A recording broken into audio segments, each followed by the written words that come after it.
कक्षा 4 की ये कविता है, पथ मेरा आलोकित कर दो। इसके रचयिता हैं द्वारिका प्रसाद माहेश्वरी। सबसे पहले हम इस कविता का आदर्श वाचन करते हैं। पथ मेरा आलोकित कर दो, नवल प्रात की नवल रश्मियों से मेरे उर का तम हर दो। मैं नन्हा सा पथिक विश्व के पथ पर चलना सीख रहा हूँ। मैं नन्हा सा विहग विश्व के नभ में उड़ना सीख रहा हूँ। पहुँच सकूँ निर्दिष्ट लक्ष्य तक, मुझको ऐसे पग दो पर दो। पाया जग से जितना अब तक, और अभी जितना मैं पाऊँ। मनोकामना है यह मेरी, उससे कहीं अधिक दे जाऊँ। धरती को ही स्वर्ग बनाने का मुझको मंगलमय वर दो। आइए इस कविता के अर्थ को देखते हैं। कवि ईश्वर से प्रार्थना कर रहा है, पथ मेरा आलोकित कर दो। कवि ईश्वर से कहता है, हे ईश्वर, मेरा रास्ता प्रकाश से युक्त कर दो। आलोकित माने प्रकाशित या प्रकाश से युक्त। हे ईश्वर, मेरा रास्ता प्रकाश से युक्त कर दो।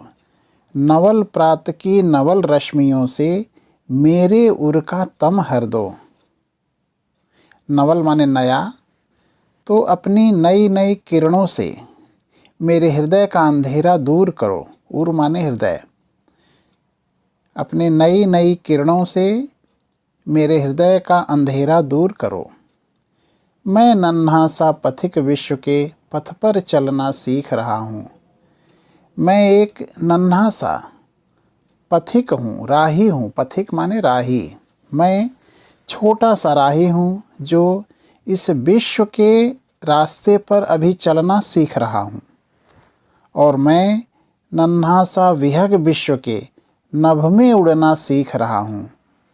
इस पूरे संसार की तुलना में अभी हम एक छोटी सी पक्षी के समान हैं, जो इस संसार रूपी आकाश में उड़ना सीख रहे हैं। पहुँच सकूँ निर्दिष्ट लक्ष्य तक, मुझको ऐसे पग दो पर दो। ऐसे में हम अपने निश्चित, निर्दिष्ट माने निश्चित लक्ष्य तक पहुँच पाएँ, इसके लिए हमको पैर दो, ऐसे हमको पंख दो, जिससे हम अपने निश्चित लक्ष्य तक पहुँच सकें। पाया जग से जितना अब तक, और अभी जितना मैं पाऊँ। कवि ईश्वर से कहता है कि जो कुछ भी मुझे मिला है इस जग से ही मिला है। तो अब तक जितना हमको इस संसार से मिला है, या अभी और जितना हम इस संसार से पाएं, मनोकामना है यह मेरी, उससे कहीं अधिक दे जाऊं। मेरे मन की यह इच्छा है। मनोकामना माने मन की इच्छा। मेरे मन की यह इच्छा है कि हम उससे भी कुछ अधिक इस संसार को देकर जाएं। धरती को ही स्वर्ग बनाने का मुझको मंगलमय वर दो। कवि कहता है, हे ईश्वर, हमको ऐसा मंगलमय वर दो कि हम इस धरती को ही स्वर्ग बना पाएं।